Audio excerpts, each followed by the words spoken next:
The first time I understood that my brother was trying to take my father's life away from him, he was standing in my parents' gravel driveway with a legal pad in one hand and a smile on his face. That smile is still what I remember most. Not the paperwork, not the questions, not even the fact that he had shown up without calling after years of barely being around. It was the smile.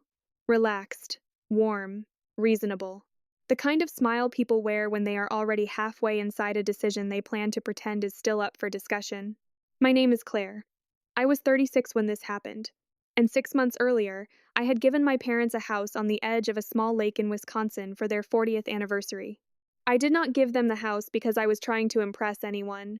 I gave it to them because my father had stopped being able to move through his own life without negotiating with pain first. He was 68 then. His name is Daniel. He spent almost his entire adult life doing physical work.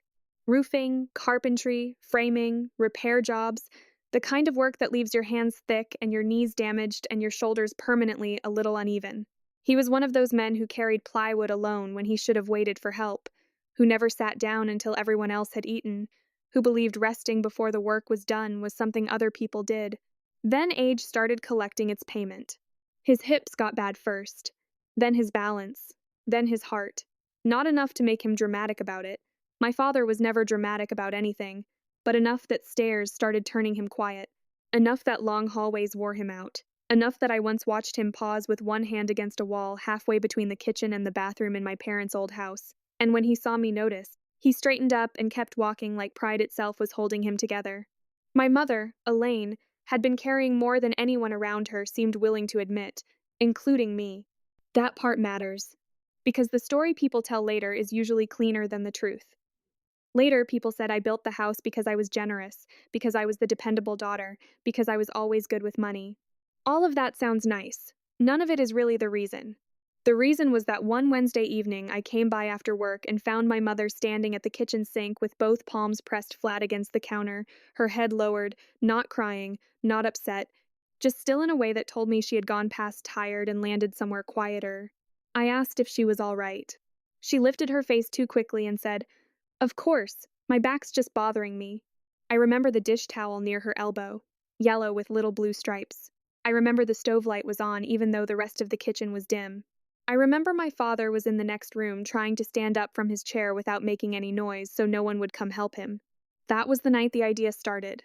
At first, it was not even a house. It was just a thought I could not stop turning over. A place without stairs. A place with wide doorways. A bathroom he could use without fear. A kitchen my mother could move through without twisting herself around his limitations and her own exhaustion. A porch close enough to the water that he could sit outside and still feel like the world had not narrowed down to pills and doctor appointments and the same 3 rooms. I work in commercial bookkeeping. Numbers are how I make sense of things. If something hurts long enough, I start trying to solve it. Not emotionally, structurally. So I started saving harder than I already was. Then I started looking. I found the land about 14 months later. It was outside a small town most people pass through without remembering. There was a modest stretch of shoreline, a stand of birch trees, and just enough room to build something simple and careful and quiet. I bought it without telling anyone except my bank and the contractor. I still remember that first meeting with him because I heard my own voice catch when I said, "No stairs. Anywhere." He just nodded and wrote it down. I told him the front entrance had to be level from the driveway. I wanted every doorway wider than standard. I wanted the shower built so my father could sit if he needed to, but not so institutional looking that he would feel like he was living inside a concession. I wanted floors that would not turn slick in winter.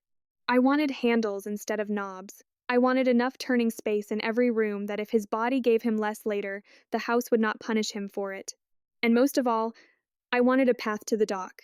That sounds small until you understand my father. When I was a child, the lake was the only place I ever saw him look completely unguarded, not happy in a loud way, just fully himself. He taught me to bait a hook on an aluminum boat with peeling paint. He taught me how to watch weather move across water. He taught me that there was dignity in doing something slowly, if slowly was the way it had to be done. Years later, when his body started failing him in pieces, water became one more thing he could see but not reach. I wanted to give that back. So I had the path graded gradually. No sharp drop, no uneven stone, nothing that would force him to choose between pain and embarrassment. I wanted him to be able to get there with no one holding his elbow unless he asked for it. That part was important to me in a way I did not fully understand until much later. The house was finished in late April. Pale gray siding, deep porch, one floor, big windows facing the water, modest, but carefully done. Every decision inside it was built around the question of whether my father could still move through his own day without feeling handled. I took my parents there on their anniversary weekend without telling them where we were going. My mother thought we were driving to dinner. My father thought I had gotten lost. When I turned into the driveway, they both went quiet. I parked and handed my mother the envelope with the papers inside. She looked at me, confused. My father stared at the house. Then he got out of the car before either of us did. He stood for a second with one hand on the door, just looking. I did not say anything, neither did my mother. He walked up the front path, slow but steady, and opened the door. He stepped inside. I watched his eyes move over the floors, the hall width, the handrails in the bathroom, the kitchen layout, the porch beyond the living room, and then the back windows where the water was visible in one long sheet of silver light. He turned and looked at me. He did not ask whether I had really done it. He knew. My father has always been a man who could recognize work when he saw it. Then he walked straight through the back door and onto the porch. My mother was crying by then, quietly. She had her hand over her mouth the way she always did when she was trying not to make a scene. I stayed beside her. This was not a moment that needed my voice in it. My father walked down the path to the dock by himself. I can still see the shape of him that afternoon. Slight forward bend, right shoulder lower than the left, one careful foot in front of the other. Not fast, not effortless, but his. When he reached the end, he stood there a long time with both hands in his jacket pockets, looking out at the lake. When he came back, he did something that mattered more to me than any speech would have. He squeezed my shoulder once. That was all. They moved in 12 days later. If you are listening to this from somewhere quiet tonight, tell me where. I always find it strange and comforting how many people understand these things without needing them explained. For the first 6 months, the house became exactly what I had hoped it would be. Not perfect. I am not trying to romanticize it. My father was still sick. My mother was still tired. Bodies do not become young because the floor plan improves, but something in the atmosphere changed. My father stopped looking embarrassed every time he crossed a room. My mother stopped sounding frayed around the edges. They had evenings on the porch again, coffee in the morning with the lake in front of them. Supper by the windows, a rhythm that belonged to them instead of to his limitations. He started walking to the dock every morning. Some days he made it all the way down. Some days he only went halfway and came back. But the choice was his, and that mattered. I had bought him a mug a few weeks earlier, heavier on the bottom, easier to hold when his hands shook. He never thanked me directly for that either. He just started using it every day. I would come by after work and see it beside his chair, or on the porch rail, or near the sink, and somehow that felt like enough. Then my brother arrived. His name is Nolan. He is 3 years younger than I am. He moved to Arizona in his late 20s and built the kind of life that always sounded impressive on the phone but somehow never became specific when you asked about it twice. He worked in development, then in consulting, then with a firm, then between projects. My mother repeated these descriptions to other people with a confidence that suggested she believed them because she needed to. Nolan was not cruel growing up. That is important to say. He was just the kind of person the room bent toward, quick with charm, quick with apologies that sounded sincere enough to erase the thing that made them necessary. My parents loved us both, but in different ways. I was trusted. He was indulged. I was the one who handled things. He was the one everyone hoped would eventually become the version of himself he always described.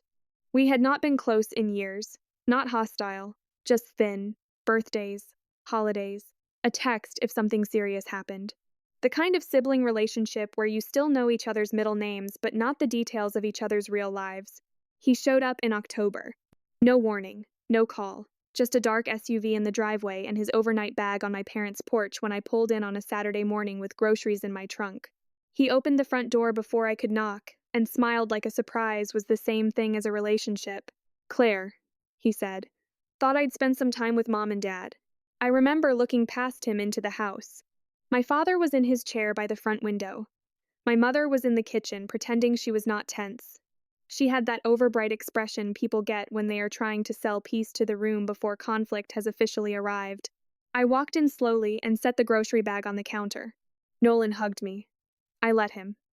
He smelled expensive, the way men do when they are trying to project stability. His watch was newer than anything he used to wear. His shoes were too clean for the weather. Little details, but I notice little details for a living. Nice place, he said, looking around. You really did all this? It was not exactly rude, but there was something in the wording I recognized immediately. Not admiration. Inventory. My father said, Your sister built it. Nolan gave a low whistle and walked toward the back windows.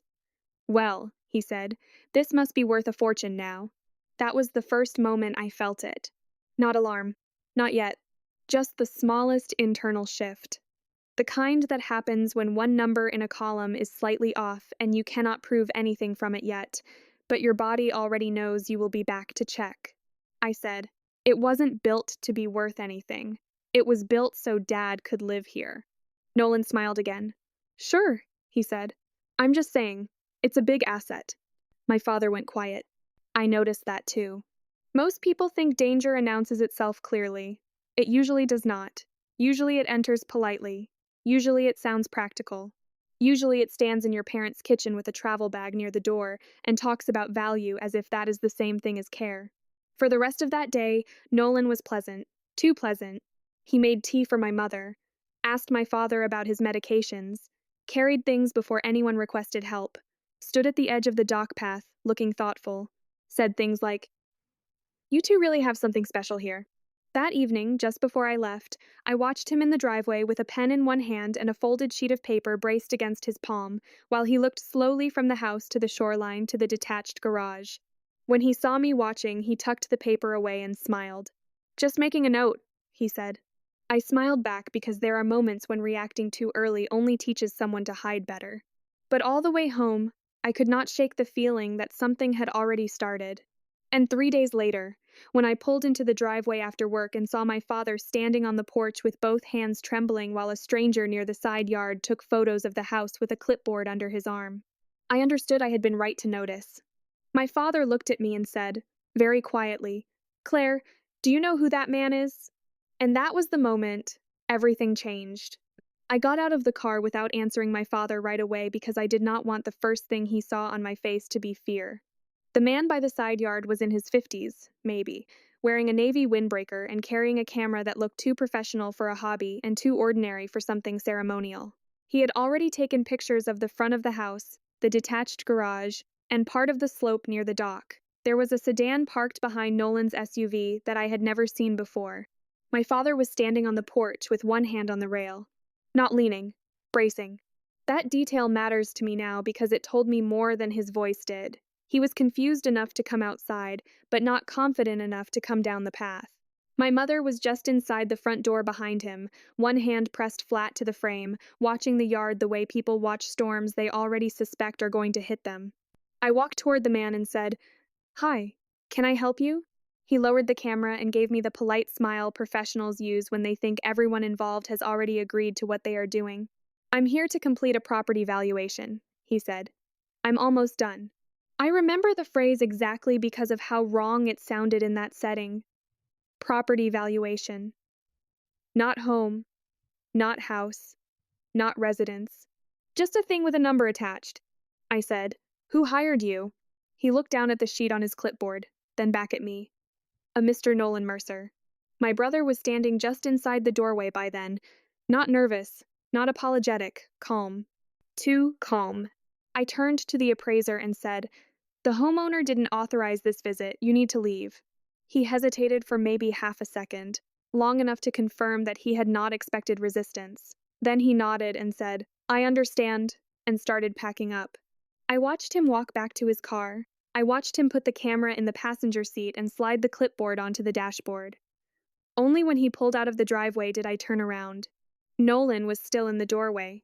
My father looked from him to me and back again the way people do when they already understand the shape of something but are still hoping someone else will describe it differently.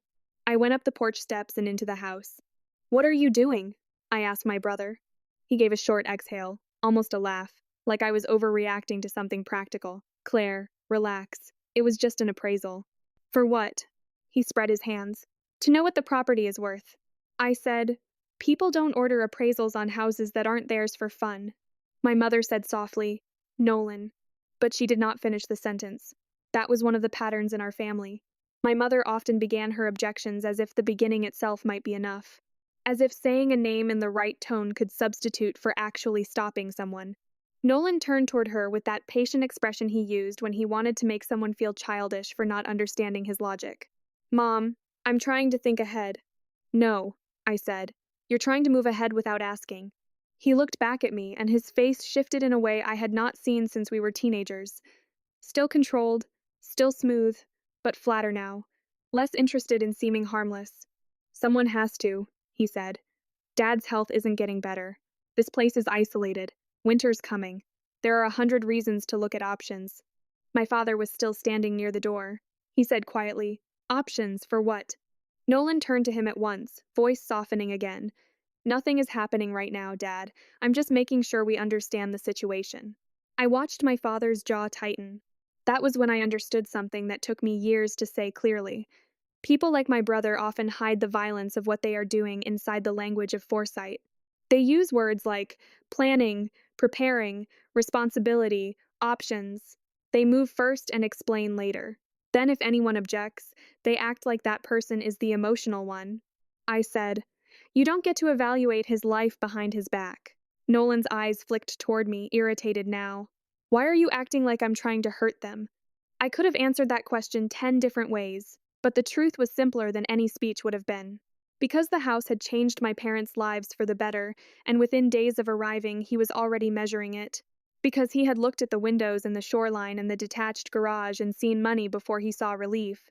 Because every sentence he spoke was wrapped in care and pointed in the direction of control. My father said, I didn't know anyone was coming here. Nolan said, I didn't want to bother you with the details. That was the moment the room changed. My father did not raise his voice. He rarely ever did. But he looked directly at my brother and said, My own house's details now? Silence settled over the kitchen so quickly it felt physical. My mother looked at the floor. I looked at my brother. And Nolan, for the first time since he had arrived, looked slightly off balance. He recovered quickly. Of course he did. That's not what I meant, he said. I'm trying to be realistic. I stepped closer to the counter and put my keys down very carefully because I could feel anger rising and I did not want it to be the thing in control of the room. Realistic about what? I asked. Say it plainly. He did not answer. Say it. He looked at me, then at our father, then back again. Realistic about whether staying here long-term makes sense. My mother let out a breath that sounded almost like pain. My father did not sit down. He kept one hand on the back of a chair, but he stayed standing. It makes sense to me. Nolan gave him a sad smile. That smile, that unbearable, polished sadness people perform when they want to make your preferences sound touching but impractical. Dad. No? My father said, still quietly. You showed up at my house and hired a man to price it. Don't dad me now. I wish I could say that ended it. It didn't. What it did was force Nolan to retreat a few steps and change tactics. He spent the rest of that evening acting wounded. Helpful, but wounded. He made dinner with my mother. He asked my father if he needed another blanket on the porch. He stacked dishes without being asked. All of it had the same message underneath. I am the reasonable one here. I am trying. Your reaction is the real problem. I left after dark, but before I did, I stood in the kitchen alone with my mother while Nolan was outside taking a phone call and my father had gone to bed early. She was rinsing mugs when I said, Mom, how long has he been talking like this? She kept her eyes on the sink. A few days. A few days since he got here, or a few days since he started saying it out loud? That made her stop. She turned the faucet off and dried her hands on a dish towel. He's been asking questions, she said finally. What kind of questions? The kind sons ask when they worry. No, I said more sharply than I meant to. The kind sons ask when they're building a case. She looked at me then, really looked at me, and I saw something in her face I had not wanted to name before. Exhaustion, yes, but also shame. Because she knew. Maybe not the full shape of it yet, maybe not the intent, but she knew Nolan's concern had an edge to it, and she had let it continue because mothers are often asked to confuse peacekeeping with love. He asked about the deed. she said after a moment. I felt my stomach drop. When? The second night. And? I told him your father and I own the house. I said, did you tell him how it was structured? She hesitated. That was enough. I closed my eyes for 1 second and opened them again. Mom. He asked whether everything was set up if something happened, she said. He said these things matter. Of course he had. I work with documents all day. Titles, signatures, percentages, rights of survivorship, tax consequences, estate transfers. Paper has its own kind of violence when placed in the wrong hands. Nolan knew just enough to be dangerous, which in some ways is worse than ignorance. Ignorance blunders. Half-knowledge schemes. I asked, did Dad know he was asking about this? She shook her head. That night I went home and sat at my kitchen table with the house file box open in front of me. I had kept copies of everything. Contractor agreements, closing documents, utility records, insurance papers, accessibility modifications, payment schedules, permit approvals, the whole file. Not because I anticipated family trouble, because I anticipate everything. I pulled the main deed copy first and read it again, even though I already knew what it said. Then I pulled the transfer on death designation. Then the separate letter my father and I had drafted with the estate attorney at the time of closing, outlining the house's purpose, maintenance assumptions, and survivorship intentions if my parents ever chose to revise title structures later. It was not dramatic, just clean, thoughtful, documented. The more I read, the calmer I got. Facts do that for me. Emotion can blur a situation. Paper usually sharpens it. And once I started looking at the situation through that lens, I realized Nolan's behavior had a pattern that reached further back than his arrival. His sudden interest in my father's health, his questions about winter access and emergency response times, his comments about the property being a big asset, the appraiser, the way he kept drifting into the room whenever my parents were discussing medication schedules or insurance notices. The fact that 2 days earlier, when I had been putting groceries away, I saw an envelope on the counter from a law office in the next county, and Nolan slid it under a magazine before anyone else looked up. At the time, I told myself it might be unrelated. Now I knew better. The next morning, I drove back to the lake earlier than usual. My father was already awake, sitting on the porch with his coffee in the heavy mug I had bought him. The lake was flat and gray, and the air had that late autumn smell of cold wood and water. He looked at me, then at the empty chair beside him. I sat down. For a while, neither of us said anything. That was normal for us. My father and I have always had a relationship built on noticing rather than explaining. After a minute, he said, your brother thinks I don't understand what's happening. I said, I know. He kept looking at the water. Do I? That question stayed with me. Not because he sounded confused. He didn't. Because it was the first time I heard fear under his voice. Not fear that he was incapable. Fear that other people had already begun treating him as if he might be. I said, you understand enough to know he crossed a line. He nodded once. He keeps using that tone. What tone? The one people use when they want you to agree with them before you know what you're agreeing to. I turned and looked at him then because that sentence told me everything I needed to know about where his mind still was. Clear, exact, tired, but clear. I said, Dad, has he asked you to sign anything? He did not answer immediately. He took a sip of coffee, set the mug down carefully on the porch rail, then reached into the pocket of his cardigan and pulled out a folded sheet of white paper. He handed it to me without a word. I unfolded it. It was a medical release form attached to a limited power of attorney template. Incomplete. Generic. Downloaded from somewhere online. My father's name typed in one field. Nolan's in another. Blank lines waiting for signatures and witnesses. A cold, steady feeling moved through me then. Not surprise. Something harder than surprise. Recognition. Because now, the whole shape of it was visible. Nolan had not come to reconnect. He had come to establish proximity, create doubt, introduce paperwork, normalize the idea that our father's judgment was already something to be managed, and then step into the gap before anyone stopped him. I asked, when did he give you this? Yesterday afternoon, my father said. What did he say? He said it was just in case, said if there was ever an emergency, things would be easier. I looked down at the document again. The ugliest part of these things is not usually the paper itself. It is the timing, the quiet testing, the way someone watches your face to see if fatigue has made you compliant. I asked, did he stand there while you read it? My father gave a small nod. That was enough. I folded the form back up very neatly and put it on the table between us. Then I said the one thing I already knew was true. He's not planning for your safety, Dad. He's planning for your authority to become optional. My father stared at the lake for a long time after that. Then he said, very softly, I built houses my whole life. Funny how quickly your own life starts looking like something other people think they can list. I did not say anything, because sometimes the truth lands harder when no one rushes to cushion it. And by that afternoon, I had made a decision. I was done reacting to Nolan's behavior one incident at a time. I was going to document everything, say very little, and make sure that the next move he made would happen where it could not be denied. Once I decided to stop reacting and start documenting, everything slowed down in a useful way. Not externally. Externally, nothing changed at first. Nolan still moved through the house like a concerned son. He still made tea for my mother. He still asked my father questions that sounded gentle and landed like pressure. If anything, he became more careful, less obvious, which is what people do when they sense resistance but don't know exactly where it is coming from. But inside my own head, the situation shifted from emotional to structured.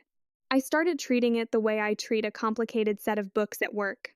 Not what people say they are doing, what they are actually doing, and how those two things fail to match.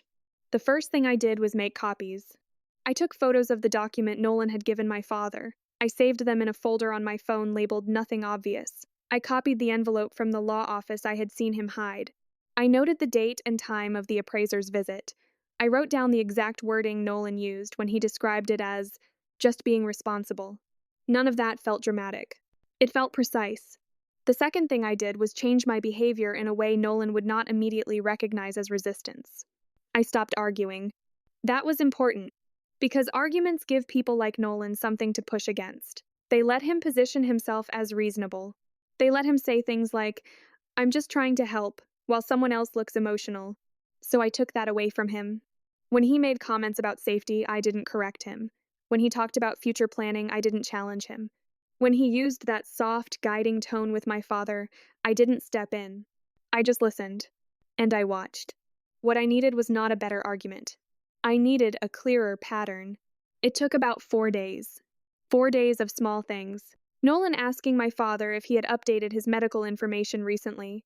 Nolan mentioning, casually, that banks sometimes freeze accounts if there isn't a designated contact. Nolan bringing up a story about a friend whose parents lost access to their home because no one had planned properly. Each sentence sounded separate if you heard it alone. Together, they formed a line, and that line pointed in one direction. Access. Not to care for my father. To control what happened if my father ever hesitated, forgot, or simply got tired of pushing back. On the 5th day, Nolan escalated. Not loudly. Not obviously. He did it the way he did everything else. Softly. That afternoon I arrived at the house earlier than usual. The porch was empty. My father's mug was on the rail, still half full. The door was open, and I could hear voices from the kitchen. Nolan and my mother. I'm not saying anything is wrong right now, Nolan was saying. I'm saying things can change quickly. My mother sounded smaller than usual. He's still doing fine here. I know, Nolan said gently. But what if something happens suddenly? What if he falls? What if he can't communicate? You want to be prepared before that happens, not after. I stood just outside the doorway, not hiding, but not announcing myself either. My mother said, Your sister already thought about all of this. There was a pause. Then Nolan said, Claire thought about physical space. That's different. Different. That word stayed with me. I stepped into the kitchen then. They both turned. Nolan smiled. Of course he did. Hey, he said. We were just talking. I heard, I said. I set my bag on the counter and looked at my mother first. Mom, can you give us a minute? She hesitated. Then she nodded and left the room. That left just the two of us. For a few seconds, neither of us spoke. Then Nolan leaned back against the counter and said, You've been quiet. Yes. That's not like you. I'm listening. He smiled again, but it didn't reach his eyes this time. Well, he said, then you already know what I'm trying to do. I do. And I think you're moving too fast in a direction that doesn't belong to you. There it was. Not loud. Not emotional. Just clear. Nolan studied me for a moment. Then he said, "You don't trust me." "No," I said. "I don't trust your timing." That made something in his expression shift. Not anger. Something closer to calculation. "Claire," he said, lowering his voice slightly, "you've been handling everything for a long time. I get that. But that doesn't mean you get to decide everything." "I'm not deciding everything," I said. "I'm making sure Dad still does." "That's not how this works," he said. I tilted my head slightly. "Explain it to me then." He pushed off the counter and took a step closer. "It works like this," he said. "At some point, someone has to step in and make decisions that are bigger than daily routines. Legal decisions, financial decisions, long-term decisions. And you think that someone is you." "I think I'm his son." I nodded once. "And I think you've been gone for 10 years. There was no heat in it. That made it land harder. He let out a breath through his nose, like he was trying to stay patient. "I didn't disappear," he said. "I built something." "Did you?" The question slipped out before I could soften it. His eyes narrowed slightly. "What's that supposed to mean?" "It means," I said, choosing my words carefully now, "that every time you describe your life, it sounds complete. But every time I look at what's actually in front of me, it feels unfinished." And silence. Then he laughed. Short, controlled. "You went through my emails, didn't you?" "No," I said. "I don't need to." That was true. Patterns show up without permission if you know how to look for them. He shook his head slightly. "You always think you're the smartest person in the room." "No," I said. "I just pay attention longer than most people." Another pause. Then he said something that told me exactly how far this had already gone. "You know what your real problem is?" he said. I didn't answer. "You think building this house gave you some kind of authority." There it was. Not concern. Not planning. Authority. I said, "No, I think building this house gave Dad his." That was the first time he didn't have a quick response. He looked at me for a second longer than usual. Then he stepped back. "Look," he said, tone shifting again, softer, almost conciliatory. "We're not going to agree on everything, but we both care about them. So let's not turn this into something bigger than it needs to be." That was his attempt to reset the narrative, to make this about shared concern, to smooth over the line he had just crossed. I nodded. "Of course," I said. And then I let it go. On the surface. Because underneath that conversation, something else had already locked into place for me. He had said the word authority out loud. That meant he was no longer just testing. He was preparing to act. And when people like Nolan move from testing to acting, they don't stop halfway. They wait for a moment. A setting. A context where what they want can look reasonable. Where witnesses are present. Where resistance feels disruptive instead of necessary. I knew what that kind of moment looked like. And I knew I needed to be ready for it. 2 days later, Nolan created it. He didn't announce it as anything significant. He framed it as a simple outing. "Hey," he said at breakfast. "Casual. Easy. There's a place in town I want to show you guys. Just lunch. Nothing formal." My mother looked uncertain. My father said, "What kind of place?" "Just somewhere nicer," Nolan said. "Good food. Quiet. We can talk." Talk. That word again. I watched him closely. He didn't look nervous. He looked prepared. And that told me everything. I said, "What time?" He glanced at me briefly, like he hadn't expected me to agree so easily. "1," he said. "Okay," I said. He smiled, because he thought I had stepped into something he had arranged. What he didn't realize was that I had been waiting for exactly this. A room. A table. Witnesses. A moment where whatever he planned to introduce wouldn't be happening quietly in a kitchen or slipped into my father's hand when no one was looking. That morning, before we left, I stopped by my car and opened the glove compartment. I took out a slim folder. Not thick. Not dramatic. Just enough. Copies of the document he had given my father. Notice. Dates. The appraisal confirmation I had requested from the company directly that morning. And one more thing. Something I had not planned to use unless I needed to. I closed the folder and set it on the passenger seat. Then I went back inside. Nolan was already by the door, keys in hand, smiling like everything was still under control. "Ready?" he asked. "Yes," I said. And for the first time since he arrived, I wasn't reacting to what he was doing. I was letting it unfold. Exactly where I wanted it to. The place Nolan chose was not casual. It looked casual from the outside. A low building near the edge of town, wide windows, soft lighting, the kind of place people describe as comfortable.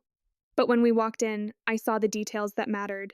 White tablecloths, a private back section, two men already seated at a table in the corner. One of them stood when we approached. Gray suit, mid-60s. Professional posture that doesn't come from restaurants. It comes from offices. From years of sitting across from people while explaining consequences. The other man stayed seated but looked up with the same alertness. Nolan smiled like this was all completely normal. "Dad," he said lightly, "this is Mr. Harlan, and this is David. They're just here to help explain a few things." Help explain. I felt my father slow beside me. Not physically. Something else. The way a man slows when he realizes he has stepped into something he did not agree to. My mother's hand tightened around her purse strap. I didn't say anything. Not yet. We sat down. Nolan took the seat beside my father. I took the one across from them. The folder I brought stayed closed on my lap. Mr. Harlan smiled politely. "Thank you for coming," he said. "I know these conversations can feel unexpected." My father said nothing. He just looked at him, and that look was enough to make the air shift slightly. Mr. Harlan continued anyway. "Your son reached out because he's concerned about your long-term planning. Specifically, making sure that if anything were to happen, your affairs are handled smoothly, without confusion or delay." There it was. Clean. Structured. Framed as protection. David, the other man, slid a document across the table. I didn't need to see it to know what it was. Power of attorney. Expanded. Formalized. Not the generic version Nolan had tried at home. This one had weight. Legal formatting. Proper language. Witness lines already prepared. My father didn't touch it. He looked at Nolan. Then back at the paper. Then at the lake through the window behind them. He said quietly, "You set this up." Nolan leaned forward slightly, voice soft. "Dad, I'm just trying to make sure everything is handled before anything goes wrong." My father didn't respond. Mr. Harlan stepped in smoothly. "This isn't about taking anything away from you," he said. "It's about ensuring continuity. If there's ever a moment where decisions need to be made quickly, medical, financial, property-related, someone you trust is legally able to act on your behalf." I watched Nolan's face while the lawyer spoke. Not nervous, not uncertain, satisfied. Because this was the version of the situation he wanted. Structured, official, difficult to push back against without looking unreasonable. I let a few seconds pass. Then I spoke. "Did you explain to him what happens once that document is signed?" The lawyer turned toward me. Measured. Polite. "And you are?" "Claire," I said. "His daughter." He nodded slightly. "Well, Claire, I'm sure your brother has—" "No," I said, still calm. "I'm asking you." A pause. Then he adjusted slightly in his chair. "A power of attorney allows the designated agent to make decisions in the principal's best interest. It allows him to access accounts," I said. Silence. "It allows him to authorize property actions." Another pause. "It allows him to override preferences if they are deemed necessary." Now the room was still.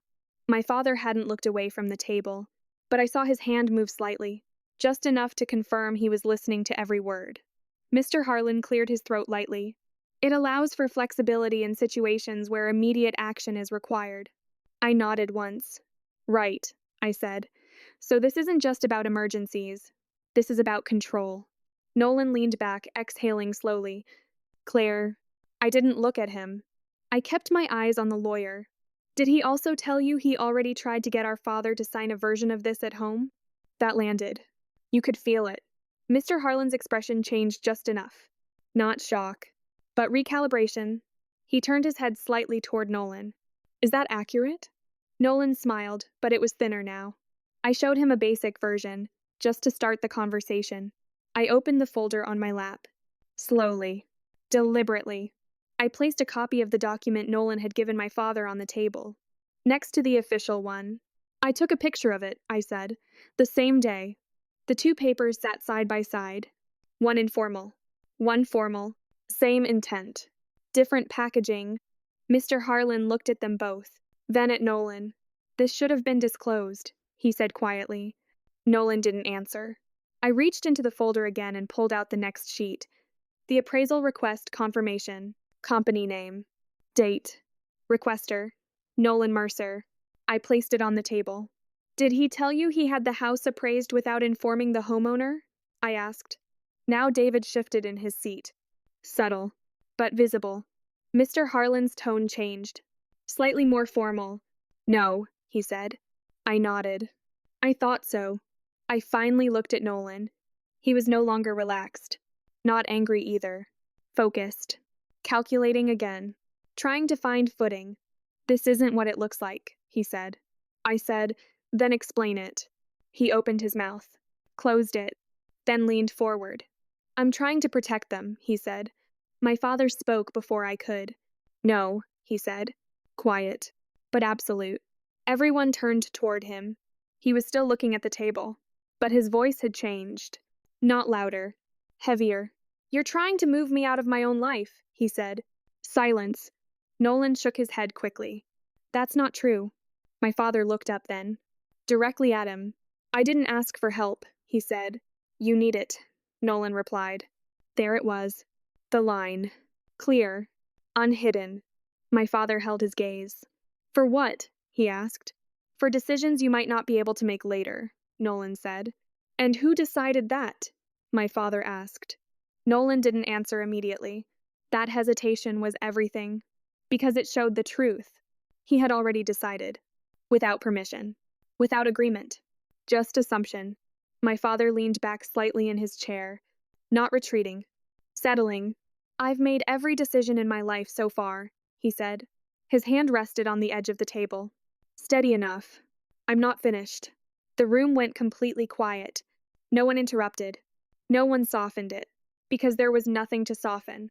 Mr. Harlan cleared his throat again, but this time it sounded different. More careful. Perhaps, he said, this conversation should be postponed until everyone feels aligned. I closed the folder. Slowly. That won't be necessary, I said. I looked at my father. Not to guide him. Just to be there. He didn't look at me. He didn't need to. He looked at Nolan and said the one sentence that ended it. You don't get to stand in front of me and plan around me. No anger. No volume. Just truth. Nolan sat back. For the first time since he arrived, he had nothing to say. Not because he didn't want to. Because there was nothing left that would sound reasonable. The room had shifted. Not loudly. Not dramatically. Just enough. The truth had landed. And everyone had seen it. We left the restaurant without finishing lunch. No one suggested staying. No one suggested ordering anything else. Mr. Harlan gathered the papers quietly.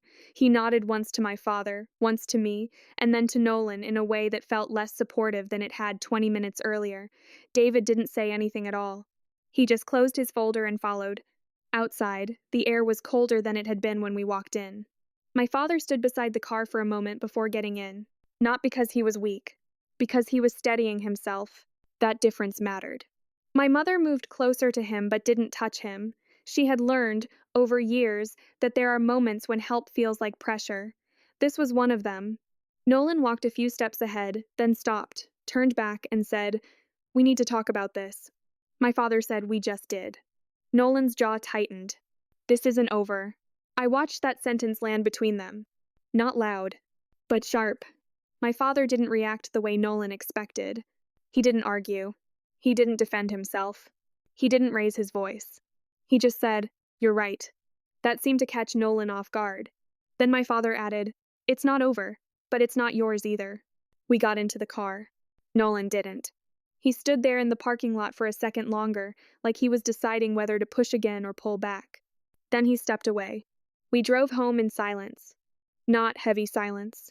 Not broken silence. Just a quiet that comes when something has been said clearly enough that nothing else needs to fill the space immediately. When we pulled into the driveway, my father got out slowly and walked to the porch. He didn't go inside. He sat down in his chair and looked out at the water. My mother went in the house. I stayed outside with him. After a few minutes, he said, "You didn't let him do it quietly." I said, "No." He nodded once.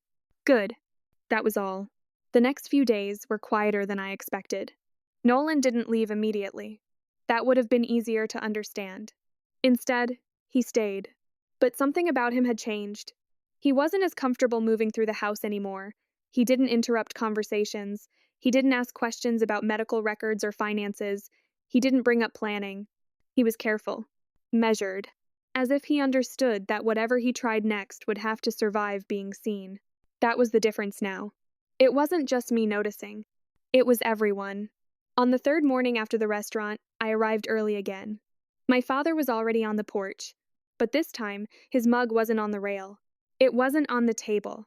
I looked down the path. He was already at the dock, halfway out, walking, slow, careful, on his own. I didn't move. I stood on the porch and watched. My mother came up beside me a minute later. She didn't say anything.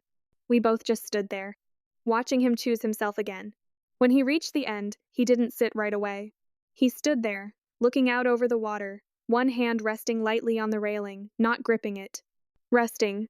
That detail stayed with me, because it meant he wasn't holding on. He was balancing. There's a difference. Behind us, the front door opened. Nolan stepped out. He stopped when he saw my father on the dock. For a second, he didn't move. Then he walked over and stood a few feet away from us. He didn't speak. He just watched. After a minute, he said quietly, "He shouldn't be out there alone." I turned my head slightly and looked at him. "He's not alone," I said. Nolan didn't answer. He stayed there a few seconds longer. Then he went back inside. That was the last morning he stayed. He left later that day. No announcement. No conversation. Just his bag by the door and his keys in his hand. My mother hugged him. Longer than usual. Because mothers try to hold things together even when they're already separating. My father shook his hand. Not cold. Not warm. Just firm. Nolan looked at me last. Like he was waiting for something. An apology. A concession. An opening. I gave him none of those. I just said, "Drive safe." He nodded once. Then he left. The house felt different after that. Not lighter exactly, but clearer. Like something that had been pressing against the edges of it had finally stepped back. The fallout didn't come all at once. It came in small pieces. Missed calls. Texts that started neutral and drifted into defensive. I was just trying to help. You made me look like I was doing something wrong. You always think you're right. I didn't respond to most of them. Not because I was angry. Because I was done explaining something that had already been seen clearly. A week later, I got a call from the appraisal company. They wanted to confirm whether the initial request should be closed or reassigned. I said, "Closed." They said, "Understood." That was it. 2 weeks after that, my father asked me to drive him into town. We went to a small office just off the main street. An attorney, older man, knew my father by name. We sat down. My father handled the conversation himself. Clear, direct. He updated his will. Not dramatically. Not as punishment. Just carefully. Deliberately. When the attorney asked if he wanted to assign any additional authority to anyone, my father said no. Then, after a pause, he added, "Not right now." That mattered. Because it wasn't fear. It was choice. On the way home, we didn't talk about it. We stopped at a small store instead. Bought bread, cheese, coffee, normal things. That evening, we sat on the porch together. My mother in her chair, my father beside her, me on the step with my back against the railing. The sun was dropping behind the trees. The water was still. After a while, my father handed me something. A folded piece of paper. I opened it. His handwriting wasn't as steady as it used to be, but I could read it. "You didn't take over my life. You made space for me to keep it." I read it twice. Then I folded it and put it in my wallet. It's still there. We didn't talk about it after that. We didn't need to. The porch light came on at sunset, like it always did. My father got up and turned it on himself. No one reminded him. No one offered to help. That was the point. Months passed. Nolan called less. When he did, his voice was different. Less certain. Not fully apologetic, but closer to something like awareness. We didn't repair everything. Not quickly. Not completely. Some things don't go back to what they were. And maybe they shouldn't. I see my parents every week. Sometimes more. We sit on the porch. We watch the water. My father still walks to the dock. Not every day, not easily, but on his terms, every time. And that's the part that matters. I didn't win anything. I didn't take anything from anyone. I just stopped something from being taken quietly. And sometimes that's what justice looks like.